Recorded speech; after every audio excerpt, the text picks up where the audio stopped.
Hello, welcome to my channel Cranberry Langers, where my friends and I will be talking about comic books, theories, histories, and more. So if you like the sound of that, I hope you pull up a chair and enjoy the conversation. Bye. Hello, welcome to my channel Cranberry Langers, not Langers.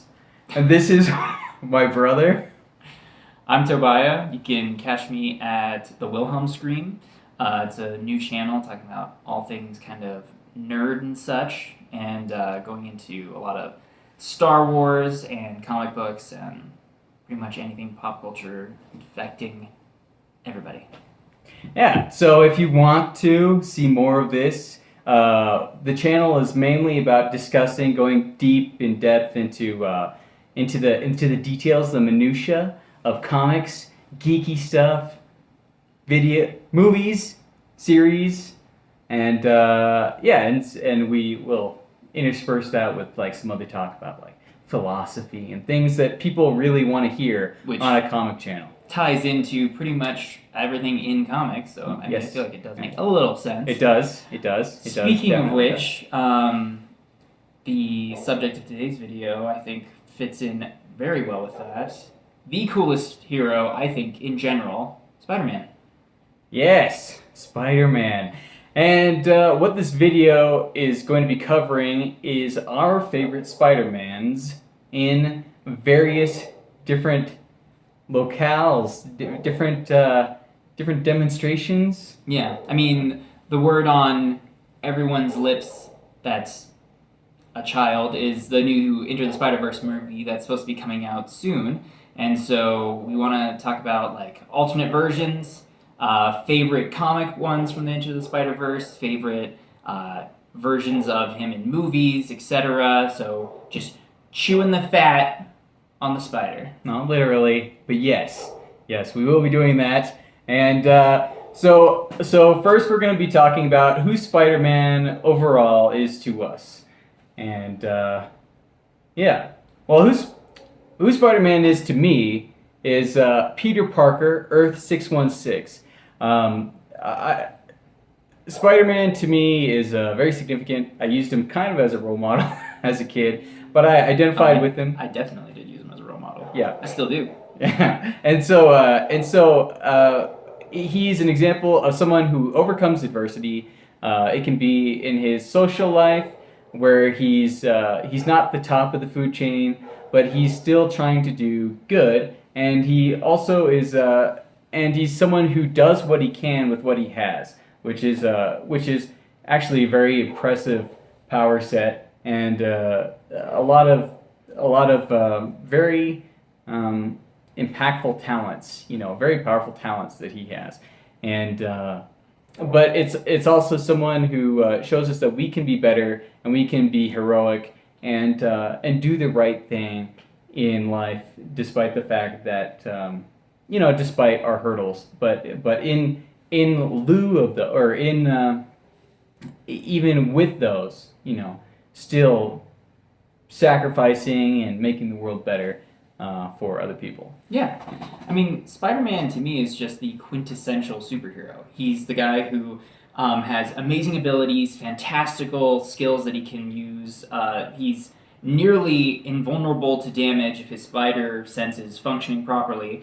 And the guy is able to avoid any type of attack, but the irony is he can avoid problems on the hero side of it, but in reality his social life, or lack thereof, is nothing but him getting sidetracked with issue after issue after issue because he can't have a normal functioning life. So it's an amazing duality of seeing a person who has light side, dark side, but also just a hero who's trying to do his best to everyone who doesn't know him, yet the people that do know him think he's stupid, dirtbag, lazy, etc., because he can never seem to get his life in order. Late, undependable. Late. All right. Yeah.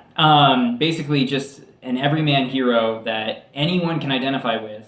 Anyone can be under the suit, and that you can see Spider-Man as yourself and vice versa because of its every person's struggle to have a life, do what you think is right, and hopefully find a nice balance in between.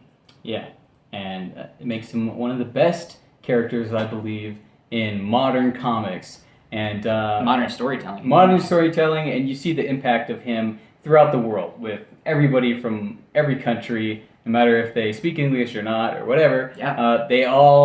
A lot of them, they all can identify with Peter Parker. So yeah, good point, brother. And so we're gonna be talking about now given that you have such a fondness of Spider-Man, Yeah.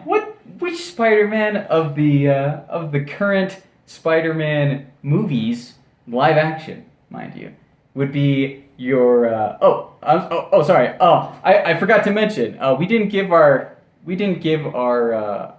credibility. Our nerd cred. Our nerd cred. We haven't discussed why we're able to discuss these things. So, I've been reading Spider-Man comics since I was a wee lad of... Actually, before I could read, I still was flipping through Spider-Man comics just to glorify how amazing the artwork is and the crazy stories, and then once I was able to really comprehend and understand what was happening, just the richness of the character, and have been reading him literally since I was 6 years old, so 20 plus years of Spider-Manning under my belt, and yet every story I can find something new out of it. It's great to go back to it, and how classic the art style is. So for me, yeah, I've been a huge Spider nerd for quite some time. Yeah. I have oodles. I have a master's in Spider-Man, A PhD comic in geekery. Spider-Manology. Yes, and other various other degrees that I have, minor, major, depending on the subject, but yeah, lots of them that I can vouch for my own credibility. I can vouch for his as well. You're actually the person who got me into Spider-Man in the first place when you let me borrow a very old retro learn how to draw Marvel superheroes book, and big old Spider-Man right on the cover, like all holographic and awesome looking, perfect for a small child to just see something shiny. And from then on, I've been a Spider-Man fan ever since. Before I even knew who Peter Parker was, I've been a Spider-Man fan. So that was also one of my favorite books. You can find it probably on Amazon somewhere. Oh, guaranteed. But yeah, it's a classic. But yeah, I got into Spider-Man. I think it was a coloring book where my mom, our parents, but especially my mom, and I think maybe my older brother, they were into Spider-Man as well. And my mom drew the mask, and something about the mask just stuck with me. It just ingrained itself on my brain, and I thought, that looks cool. He looks cool. I had no idea Mom did that. That's cool. Yeah, and I also got a coloring book and like a pre-K. I got an early reader kind of comic that was based off of that was based off of some characters that were either D-list, F-list, or below characters, but Spider-Man was in it, and I just thought it was awesome, and so Like since then, the Shocker level quality or below? below, they were called, I think, the Blue Jays, and they just had wingsuits, and they stole a rain machine to rain on someone's parade. Those classic arch nemesis of Spider-Man. Nemesis. The Blue Jays. Nemesis. Yes. The Blue Jays, yes. They were a brother and sister duo. Anyways, they could have been just for the book. But since then and after, I've been really into Spider-Man and Marvel Comics and stuff in general. So we do have, indeed, fully fledged, we have fully fleshed out, we have degrees. We're very qualified, in other words. Oh, yeah. You say we have our doctorates in... Or if I don't have a doctorate, I at least have, a reasonable diploma in the spiderology. Yes, exactly. That. But talking Spider-Man, who would you consider to be your favorite live-action Spider-Man? We just finished having the culmination of basically all of their movies, entwining all together in No Way Spider-Man Home. No Way Home. Yeah. So, who would you say is your favorite? My favorite Spider-Man from the live-action portrayals has been Andrew Garfield from the Amazing Spider-Man series. Really? Yes! Surprise! I like, the reason I like that portrayal is he has the lankiness that I believe that Peter Parker, Spider-Man, had at the beginning, more towards the beginning of his career. I know it depended on the artist, but he had the lankiness, and he also had the quips, you know? Like the kind of live, like, Yeah. Ramita kind of style, or what do you mean? Yeah, like Ramita, Ditko-esque, Yeah. right? Real scrawny Spider-Man. Real scrawny Spider-Man, which I appreciated. He looked more arachnid-like, which I liked. So he didn't look real good for most people. You know, you don't know if he's a good guy, a bad guy in appearance. But I believe he had the quips. I believe his personality was closer in that to that Spider-Man. Also, something which I agree with is he doesn't have web shooters that are organic, which initially Spider-Man, Peter Parker, he creates his own web fluid. Yeah. And so I agree with someone, I feel he's closer to Spider-Man from the comics in that way. And also he's not really he's not a popular guy in the other ones. And but you liked the jogging suit from the first one? No. No, I did not. I did not like that. I do not agree. It would have been cooler if he had the mesh mask that he originally has in the comics. I like the thickness of that suit, like kind of that like rubbery quality to Okay. it. I appreciated. The design itself was a little lackluster to me. I kind of like the shoes in a weird way though. Like I kind of like how he's not just having like a slipper on. He has like almost like track shoes that have like a nice thickness to the heel and like toes, so you can see him actually like running and knocking dudes out and stuff. That's another I see thing. that's pretty cool. That's another thing. The original. Oh, sorry. No. Well, the original Spider-Man with the Sam Raimi renditions of Spider-Man. Tobey Peter Maguire Parker, Spider-Man. Tobey Maguire. The suit didn't look believable to me because I'm supposed to believe that he creates that from scratch. That does not look. That looks like a team of special effects artists or whoever, people who are into physical effects. They were the ones who created the suit. It looks like it'd take 30 hours to create the suit. No. A guy who's working part-time and he's going to college, he does not have time to create a suit and it to look that good from the get-go. Pizza time. So I also felt, yeah. I don't know. I mean, probably the first movie, it doesn't make a lot of sense. I could see a person off of a moderate wage saving up and making a suit. Yeah. We've seen cosplayers, like Yes. Before cosplay was in vogue. Although, I am cheating a little bit from my favorite version of live-action Spider-Man because I love Tobey Maguire as Spider-Man. I'm not a huge fan of his Peter Parker. I like the Amazing Spider-Man Andrew Garfield version as well because he does have a nice duality, but it feels a little watered down on both. It might be nostalgia talking, but I do really, really appreciate the Tobey Maguire Spider-Man because it feels like a really smart, intelligent guy who's a legitimate nerd. He's by far felt like the most nerdy of all of them, which is a very large aspect of Peter Parker's character.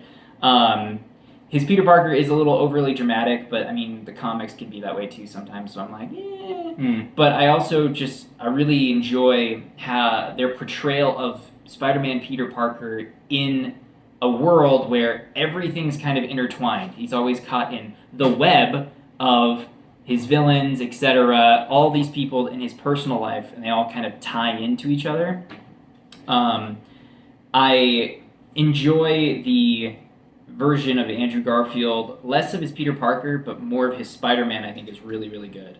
But I think the portrayal of a Spider-Man in New York City, doing his thing, interacting with all these different heroes, villains, and ultimately having his own crazy life, which the anarchy of Peter Parker's life, that old Spider-Man Peter Parker luck, is very much in full scale in the Sam Raimi movies, which is what I appreciate.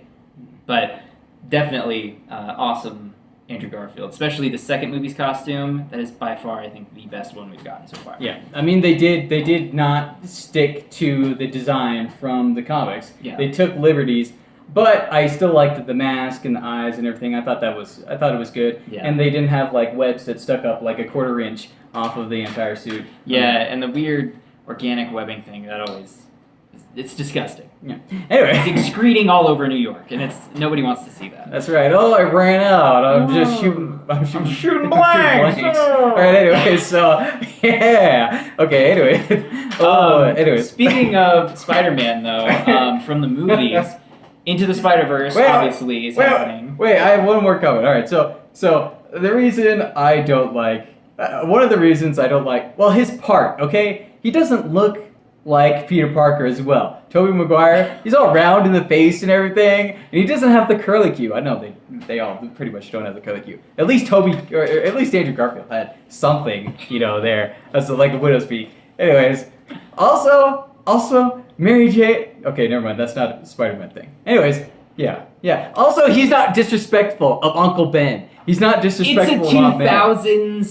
It's a 2000s Spider-Man. He's not going to be exactly like it. I understand wanting him to be very comic accurate and being like the very cool, like respectful guy who does his best and that kind of thing. But also, it's post The Matrix, so they're going to be doing a lot of different things to make this character the way it is. So I'm like, all right, I understand what they're doing. More of a modern kind of ultimate version of him mixed with the classic Spider-Man. Yeah. But I think ultimately, kind of the soul of the character was portrayed better in the Sam Raimi. But being a Tobiah who goes by Toby, I might be a little biased. Yeah. I mean, as far as Spider-Man, though, especially Spider-Man in film, the newest movie that's going to be coming out now is Into the Spider-Verse 2. Yeah. And so I was thinking about the original Into the Spider-Verse, thinking about who I really liked out of those Spider-Men, and something that really struck me was the Chris Pine Peter Parker, who, spoilers alert, came out almost 4 years ago. Everybody, spoiler alert for Into the Spider-Verse, big spoiler right in the beginning. Spoilers, the movie that happened 4 years ago. If you haven't seen it, this will completely ruin spoilers all around. Yes. Go watch the movie, come back. There. We're doing deep dives on Peter Parker and Spider-Man. Things are happening, right? Yes. All right, so spoilers. Spider-Man dies in the Miles Morales universe. That is a huge spoiler. Yes, and so you have Peter Parker, played by Chris Pine, Spider-Man, who is running around, jumping around, and I find him to be, to me, the best version of Spider-Man that we've gotten, in general, on screen. That includes cartoons, etc. To me, that has been when I saw him, I saw comic Spider-Man on screen. It's very, very brief. You only see him for about 5 minutes, him fighting the Kingpin, and Norman Osborn. Ultimately, he dies. He gets killed, but what you see in the moments transpiring before he dies, you get to see who Peter Parker is as a character, who Spider-Man is as a character, seeing him not only being formidable, guy has immense ability, immense skills, he's dodging, he's ducking, he's weaving, he's using his webs to do everything, he's making it look easy, but you can tell that he's putting full energy and effort into everything that he's doing. He's comfortable, this is routine. Yeah, he's dealt with this before. He's a Peter Parker who's not just like, oh, I got my powers 2 weeks ago. No, he's learned, he knows what's going on, he's doing what he can, and also you see it in the dialogue. It's very simple dialogue, but at the same time you can feel his confidence while also feeling someone who has a huge amount of weight on their shoulders, which is the classic Peter Parker mentality. It's someone who, he's going to be doing his best, he's throwing quips, he's throwing jokes, he's trying to annoy anyone that he's fighting, because he wants to throw them off their game, but also you can tell that this is a guy who gets the crap kicked out of him every single day for a living. He's going out into the world trying to do his best, help everyone he can, with great power comes great responsibility, and you see that first and foremost in just the simple interaction he has with Miles before he passes, with the fact that he goes, all right, this is what needs to happen, and he's even telling Miles, like, oh, hey, it's fine, I'll be all right. He's putting the kid first, you go, I'll take care of what's happening, but he still lets him know, like, this is what's important, you got to get this exact task done, save the world, save the universe, like, multiverse, go take this, I'll take care of the bad guys. Taking on responsibility. Full responsibility, even though he knows he's going to die, which ultimately he does get killed by the Kingpin, which I don't think Peter Parker is ever going to have the happy ending. So to me, the fact that you see a Peter Parker who ends up dying in the line of duty, I don't think, like in future of comics, I could see Peter Parker passing that way, not necessarily from like a supervillain, but something as simple as him just like, he has no choice, he's jumping out of the way, he's grabbing a baby, he's doing whatever he has to do to protect someone, and he gets caught in the line of fire and does everything to save another person, but ultimately sacrifices himself for someone else. Yeah. That I completely believe. Like getting taken out with a stray bullet, Spider-Man bleeds out, but he did what he was going to do, and ultimately fulfills his mantra of great power and great responsibility to help everyone. But yeah, I would say to me, though that quality is by far the most comic accurate Peter Parker Spider-Man we have seen in any medium. And I'm saying all the cartoons, all of the movies, all of the games, all of it. Although the PlayStation 4 Spider-Man game is fantastic. That's the only game I've ever watched the entire full playthrough of because I don't have a PlayStation. And that is really well done. Different universe, but really well done. I have not seen it. What I saw looked pretty good. It's, especially with their regards to like him interacting with other heroes, other villains, people that are in his life that become crazy and do crazy things, become villains. Very, very good. Except for the fact, so I would agree on all these points, except for the fact that this Peter Parker, he doesn't have a B. It's not Peter Benjamin Parker in this. That's not Spider-Man. He's got a B, and then as in he's blonde. And then he's a blonde Spider-Man. That's right. Super weird and unsettling. Just makes you think of Ben Reilly. Blue eyes. Beyond that, awesome, fantastic. I think it was great. Literally, except for that, if you have, which Ben Reilly actually is originally a brown-haired Peter Parker clone who ends up dyeing his hair yellow anyway. True. So, I mean, you can finagle it, but I'm saying in depiction, especially like the soul of the character, by far, that to me is the most comic-accurate, alternate Spider-Man that we've had. And then speaking of alternate Spider-Man, who would you say is probably your favorite from all of the comics? Well, my brother. Because we obviously love classic 616 universe, Peter Parker, he's awesome. Spider-Man, amazing Spider-Man, does whatever a spider is going to do. Yes. And so who would you say is the best alternate version of Spider-Man? Who's your favorite? Doesn't matter if they're the best. Are we talking about in 616? Are we getting more broad? Spider-powered individuals, or possibly not, but has the name. But still within the comics. No, I'm saying in general, but including the comics. Who would you say is your favorite? Alternate Spider-Man. Mine favorite alternative Spider-Man would be, it used to be this guy, Spider-Man 2099. What's his name? Not Miguel O'Hara. Miguel O'Hara. Thanks. I haven't read Spider-Man comics in a while. Spider-Man 2099. Spider-Man 2099. This guy, Miguel O'Hara, rocks. He would have been my favorite alternate Spider-Man before Spider-Verse, before there was such an expansive amount. I would say, actually, Spider-Man Assassin would be my newest favorite alternate Spider-Man of the ones that are currently existing now. So right here we have a splash page, and it shows many of these alternate Spider-Man.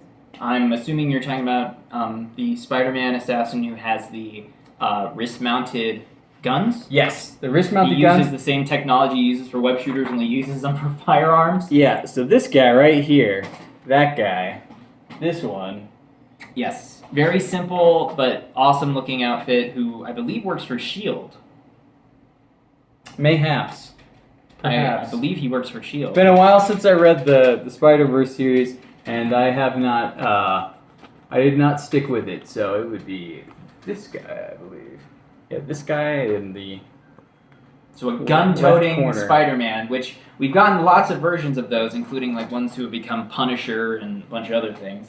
But I always felt that Spider-Man was too lax on his enemies. After they wipe out the second 10,000 or the second 1,000 or so people, I feel that you deserve to take them out. I still have I have pretty much the same opinion on Spider-Man and his lack of taking lethal action as I do with Batman, because after whole cities are getting wiped out by the Joker, I don't feel that it is I don't feel it's a moral equivalent to what the Joker's done. I feel that you're actually doing everyone a favor by killing them. I'm a fan of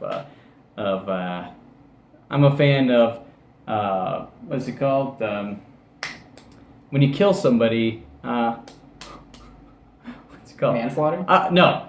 I'm a fan of when the government takes somebody out who's killed somebody. Execution? Yeah, it is execution, but I'm talking about. I don't. But I'm a fan of taking the full course of action that is possible for those kinds of people, and Spider-Man and Batman both, I believe, have.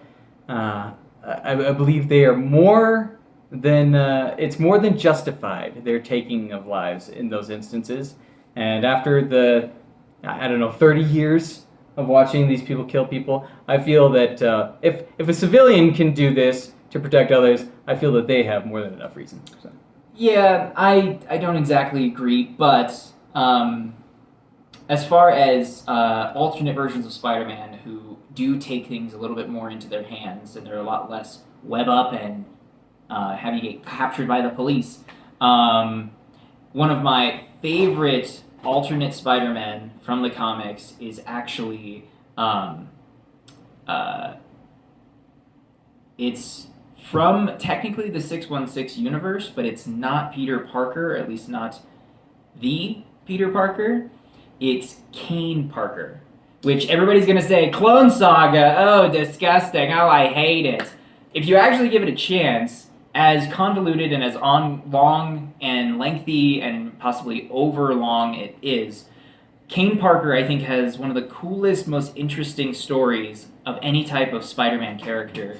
You have so many awesome alternate versions of Spider-Man being a samurai, being in the Ninja Clan, you have a robot Spider-Man, you have all of these different characters. It's super cool. But something that I really like about Kane Parker and the fact that it's tragic because he's super underutilized now in the main comics.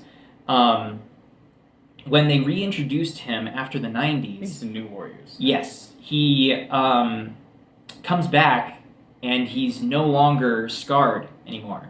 He had horrific scarring all over his face because he was an imperfect clone, and his abilities reflect that. He doesn't have regular just, I can stick to walls. He is able to give people the mark of Cain, which is he burns their face with his spider touch. Yeah, it's like an acid or whatever on their faces. Yeah, instead of it just being adhesive and he can climb up stuff, instead he has a burning ability. Reminiscent of Spider-Man 2099, who has claws that come out of his fingertips, which is also super cool. Awesome Spider-Man. Also precognition. Precognition, it's like a slightly more advanced version of Spider Sense where he can actually view events beforehand, which is really cool.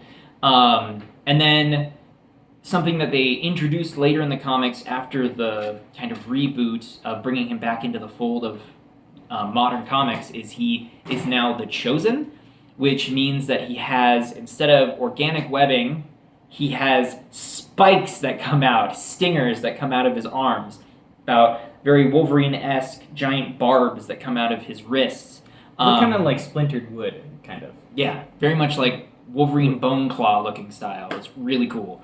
But you have that, and adds kind of a more expansive version to his story. Instead of him just being a clone of Peter Parker, he's also kind of magic-esque, tied into like the idea of the natural order of spider avatars and that kind of stuff, Right. which can get really convoluted and come across kind of stupid and remove a little bit of the cool parts of Spider-Man. But I think for him, being a Spider-Man who has all the powers, none of the responsibility, which was the moniker of the comic, he's able to do things that Peter Parker can't do. He wasn't raised. Isn't willing to. He wasn't raised in Mary Jane. He wasn't raised with Mary Jane dating her. He didn't have Aunt May as his aunt. He didn't even have Uncle Ben pass away, and he knows he's a clone. So he knows that his life is predicated on another person's beforehand. Yeah. So it's really, really cool to see how he ends up. You're unwanted. Yeah, unwanted. You're just you. going to make Peter Parker's life more complicated the more you're around him. And apparently you're the chosen, which means you are magically tied into the totem of spider beings and spider avatars. And so he has kind of like almost like a Wolfman quality to him, because he can become this large transformed version of like a half spider human who has kind of like big bristly hair on him. He gets multiple arms, but he also has this like giant spikes. Man Spider, but even angrier and less just, I'm running around. Instead, he actually has crazy anger that he unleashes on people, very animalistic. And you see that in his fighting style when he is being Scarlet Spider, which to me is also a fantastic costume, looks super cool. Really, really awesome, simple, kind of black and red suit, which tells you that he doesn't have like the blue to him. He comes across a little more menacing, and he's brutal when he fights people, because he doesn't have to play by the rules of Peter Parker. He's doing what he needs to do to get the job done, a la your version of the Assassin Spider-Man. By the way, I think that I'm actually a fan of Ben Reilly more. If you're talking 616 alternates, Ben Reilly would be my best, favorite alternate version of Spider-Man within the 616. But he died out pretty fast. Although his choice of where to live straight up turns to ash. Yeah, but yeah. By the way, I don't know if you know this. This is another spoiler alert for something that happened like 30 years ago or whatever. But the original Clone Saga, it wasn't actually supposed to end the way it ended. They drew it out too long, but there was another ending that was supposed to go for the book, and I think it would have given it more of a sense of closure, and it would have been more oomph. Would have had more impact than how it actually ended. But I was also a fan of the Clone Saga. Not to mention, that era of Spider-Man has insanely awesome artwork. Like, you kind of can't go wrong. I know a lot of people avoid it with like a 10-foot pole, but realistically, the artwork, the characterization of everybody, let alone Peter Parker, is awesome. You get to see him kind of get to his breaking point at one point, where he does some un-Spider-Man-y things. Tries to kill a person. No big deal. Tries to kill himself.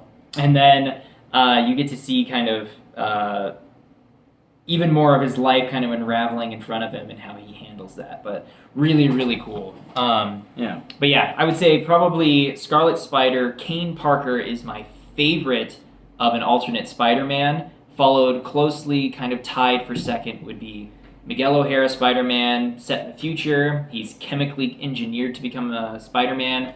Awesome Dia de los Muertos suit.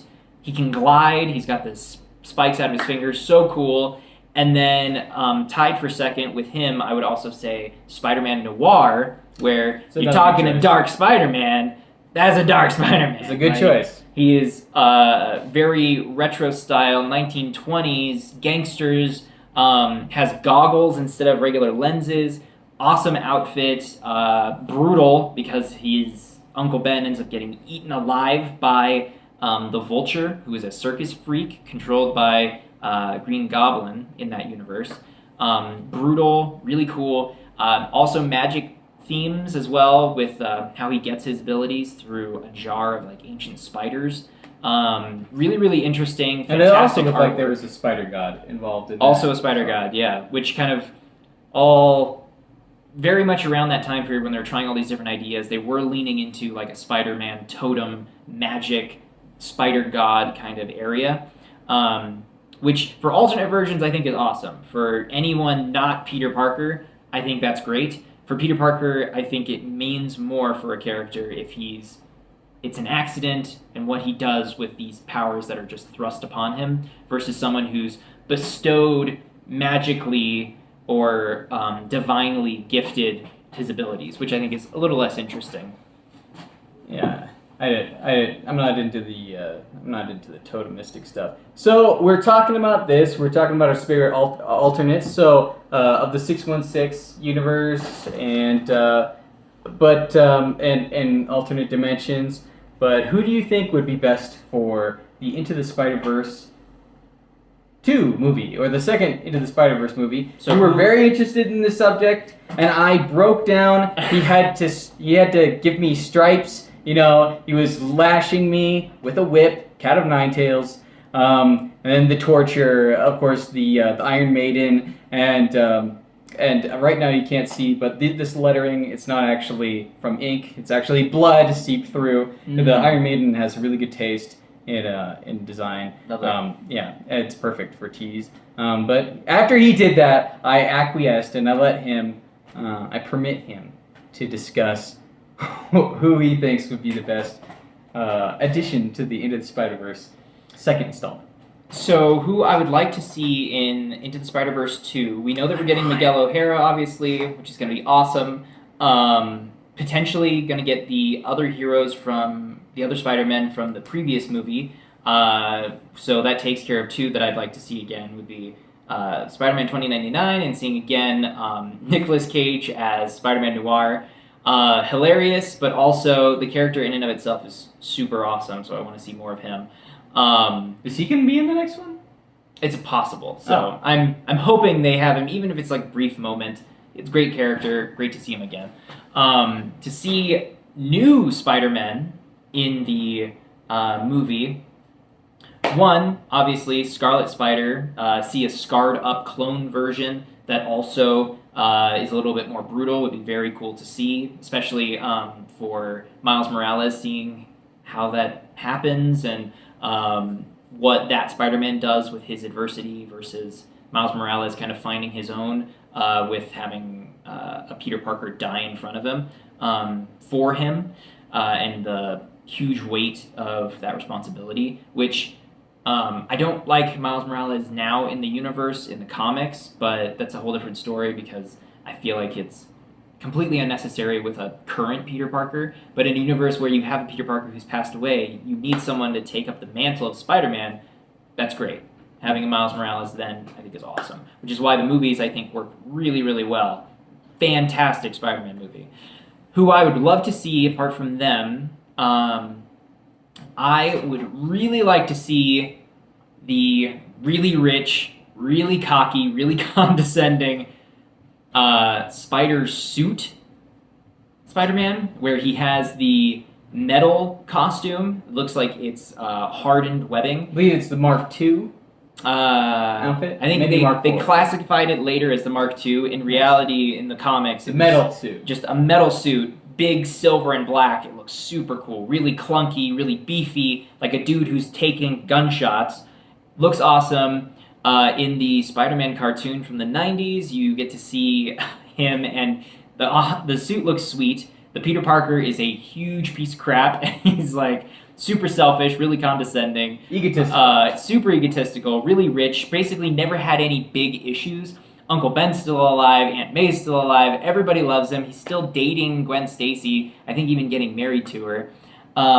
Really, really awesome, super cool, fun dynamic to see a Peter Parker who's not down on his luck, who's not poor, who's not able to have a social life. Instead, he's the polar opposite. He's the most successful Spider-Man, but because of that, he's kind of the biggest piece of crap Spider-Man. Well, I disagree on the piece of crap description, but I believe he is getting what he should get, what he deserves, and he's getting treated how he should be treated now. I mean, in 616, I believe that's what he I believe that's what he deserves.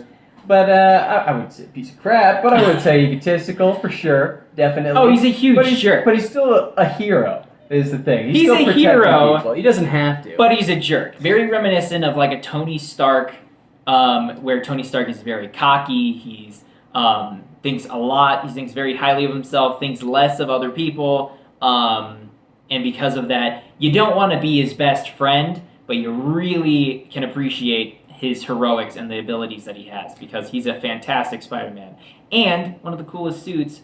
Period. I agree. I concur on the suit point. Yeah. I also believe that I also like the fact that he embraces his intelligence more. So he has more confidence in his skills to be able to create and invent, and he has a lot of other gadgets and modes of attack that Peter Parker in 616 didn't really embrace until Iron Spider, till about that time. Civil War, Iron Spider time, where he started to embrace some of the other stuff, his other intelligence.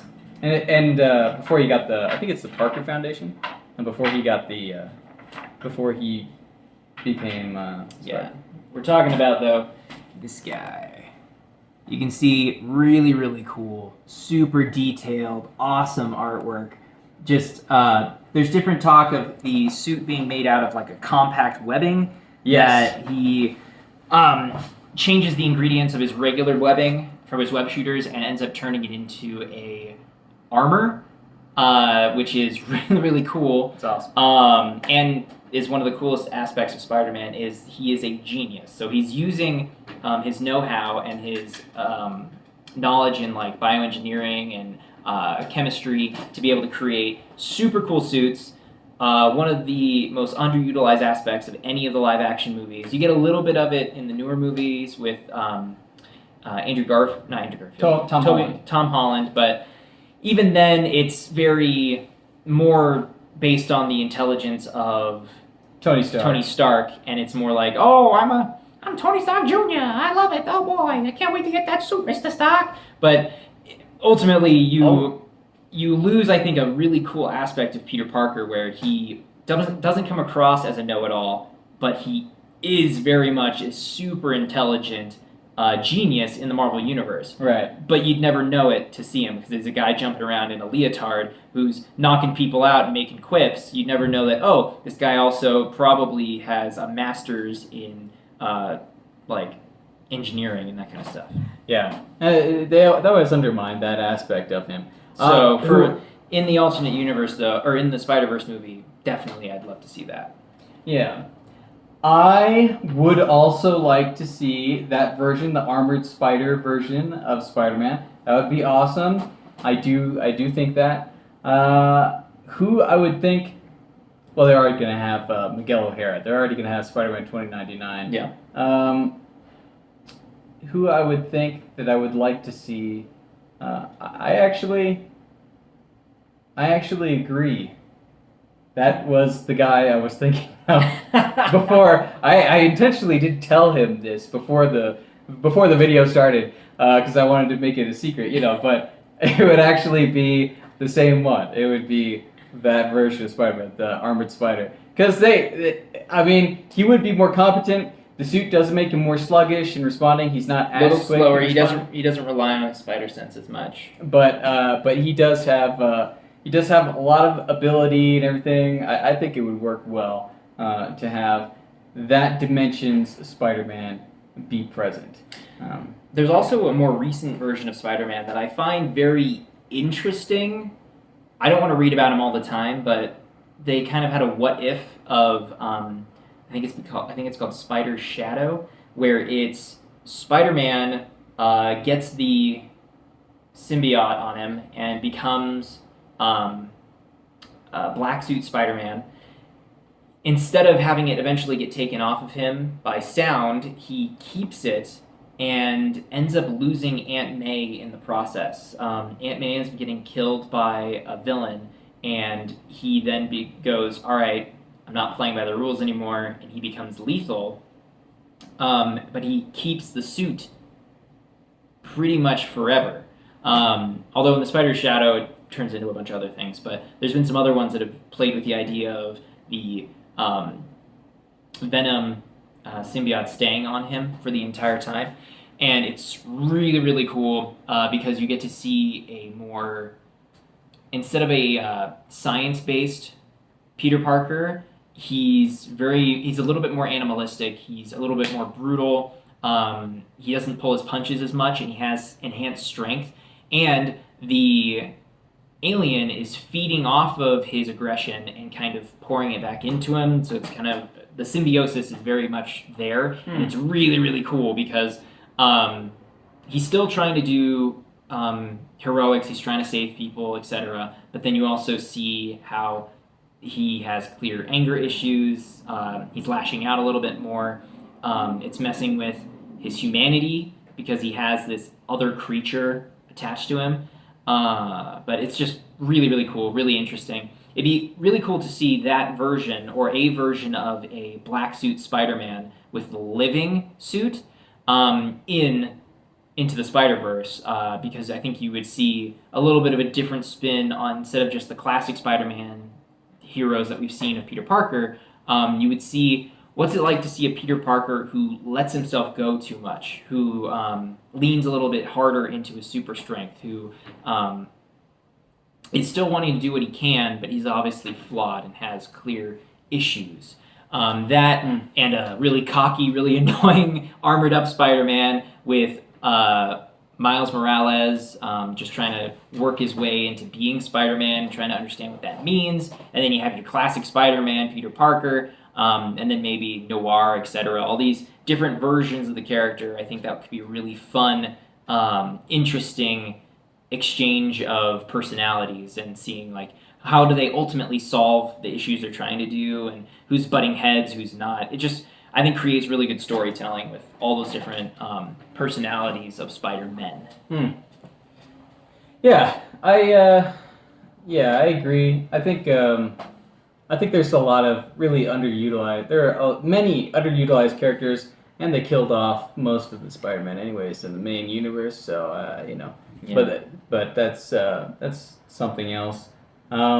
So what would you say is something that you're really hoping for then to see, if not specific heroes or specific Spider-Men, what would you be really interested in seeing in Into the Spider-Verse 2?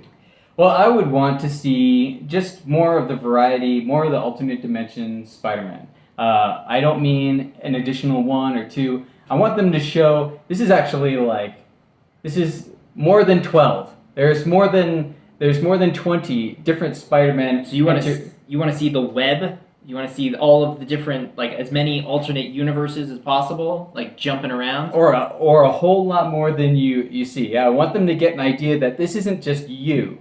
And it's not just that you shouldn't feel isolated, and I know they kind of did that in the first movie, but I want them to see that there's a common thread, not intentional, no pun intended, but there's a common thread running through them. It's a web. No, you can see a family. You can see that they actually have all the commonalities between them, and for them to realize that even more starkly. I want to see more of Peter Parker as well. Something that they show in No Way Home, when you do see, spoilers, when you do see all three Spider-Men together, that's something that they do lean into a little bit, is the kinship of these different versions of Peter Parker. And so even beyond it being Peter Parker in the comics and in the Into the Spider-Verse movie, you can tell they all have a shared sense of responsibility, which connects them all because they've all had loss in some way. They've all had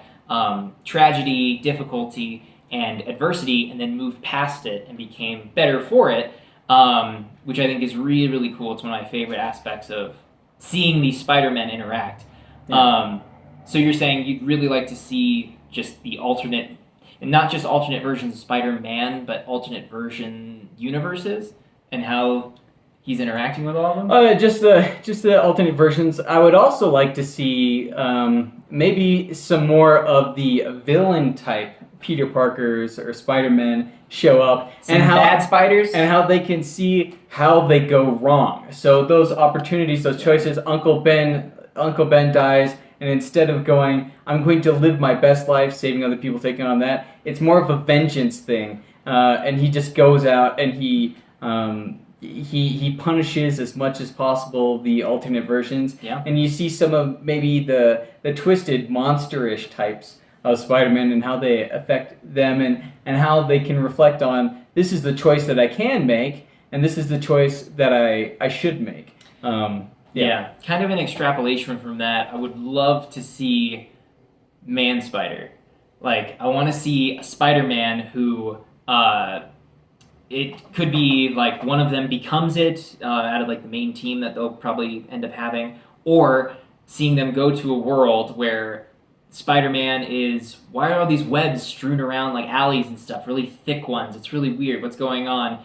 It's darker, it's quieter. Why aren't there any animals around? And you find out there's a Spider-Man who's been transformed into this disgusting half-spider monster creature that's rummaging around at night, killing anything that comes near him. Or he still has a semblance of Peter Parker's mind and he's trying to still protect people, but in a very creepy Wolfman-esque style where he's rummaging around and is very frantic and skittering around in the darkness, capturing people, webbing them up, and you're not sure if the villain or if the villains or the criminals are like, I'm not getting caught by that dude, I heard he drinks people's blood or whatever. But just to see a, as terrible as it sounds, a horrific, creepy, malformed form of Spider-Man and Peter Parker would be so cool.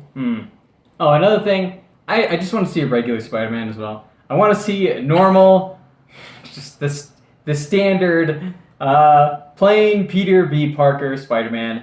No gut, no blonde hair, no dead. So you want to see him in his prime, looking good, looking cut, not eating too many pizzas, just doing his thing, being Peter Parker. Right. Classic. Okay, yeah. I want to see that. I would love to have them just kind of have like a classic form of Peter Parker. I mean, it's called Spider-Man for one. Yeah, like we got the pathos in the first movie. We got to see what it's like to see a Peter Parker who's really good and taking care of stuff. You got to see what he looks like when he's not great and he has a lot of personal issues, but he's still Peter Parker and he wants to do what's best. And then we got to see Miles Morales take up the mantle by seeing kind of the contrast between the two Peter Parkers that he interacts with, and then all the other Spider-Men. But yeah, that would be really cool because ultimately, I'm a fan of Spider-Man. Yeah, I'm a fan of Peter Parker. We're both fans of Peter Parker, Spider-Man. Yes. Yeah. There's a reason he's been such an amazing hero for so many years, since the 60s. So it's like the guy has been over 60 years now, being Spider-Man, being a character that people will love and see and is so recognizable because everyone can identify with Spider-Man, man, woman, duck, whatever. Anyone can see Spider-Man and go, oh, I understand what he's doing. I understand what it means. And yeah, I think that about adds it up. I want to just see. I want them to put into these movies, be it Into the Spider-Verse 2, be it the next live-action movie. What I really want to see more than anything is I want to see great power, great responsibility. I want to know that there's weight to what Spider-Man's dealing with, and I want to see him do the right thing.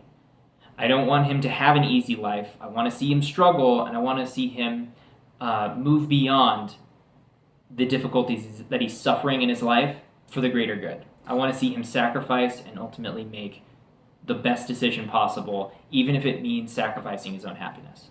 Yeah, and I feel that one of the other things that I feel sorrow about, one of the things that I actually miss is I miss a good portrayal of Peter Parker in the comics. And that's something that I've missed for a good long while. And I see in the comics that they're constantly trying to break it down as a character, and ruin those good qualities that he has, that sense of responsibility, that attempt to do good in all things, and you know, to be good in his private life and be morally upstanding in his private life, and be a good hero. You know, somebody who does this all for his his community, Yeah.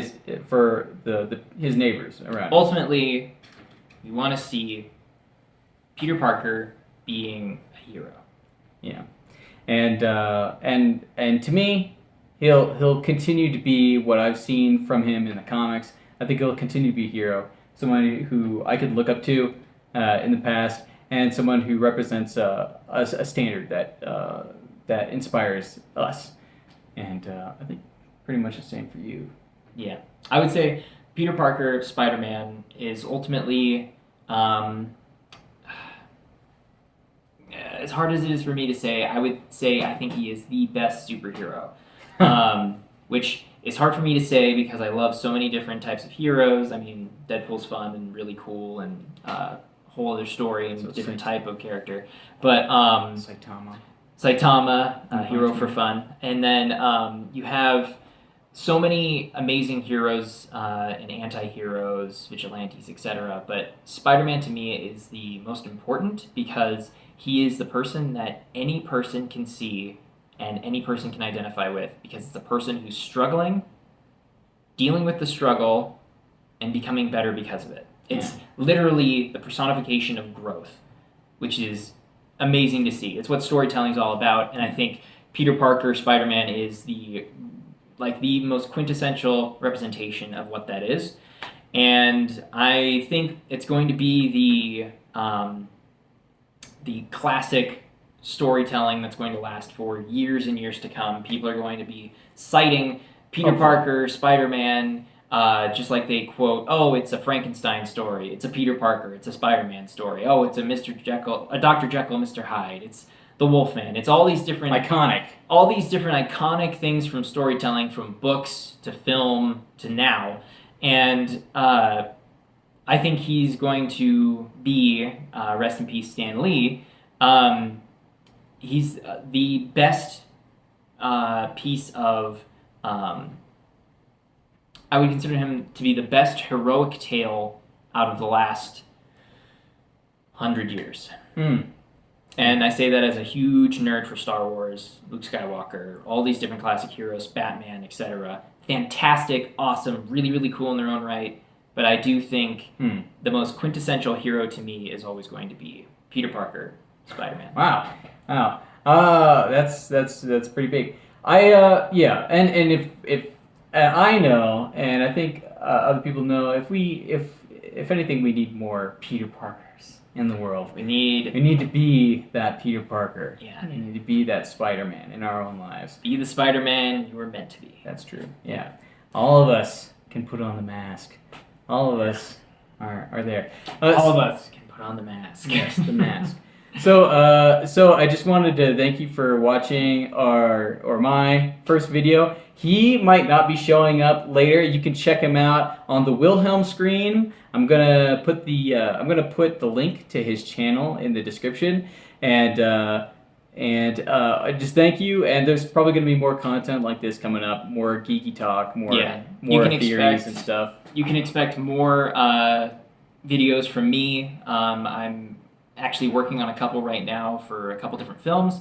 Right now I have some Star Wars stuff up in regards to The Mandalorian and pre-season 2 stuff, and kind of the ramifications of all of that and how cool that is. And then seeing what that means for the greater kind of Star Wars universe and who Luke Skywalker is to me and that kind of stuff. And you can find me again at the Wilhelm Scream, and thanks for watching. Thanks for watching. Don't forget to like, subscribe, and share if you want other people to indulge. Whip that notification bell. Yeah, whip it up. Yeah, all right. Yeah, take on that responsibility and use your powerful fingers and push the like button. You're welcome. Yeah. And so thank you again.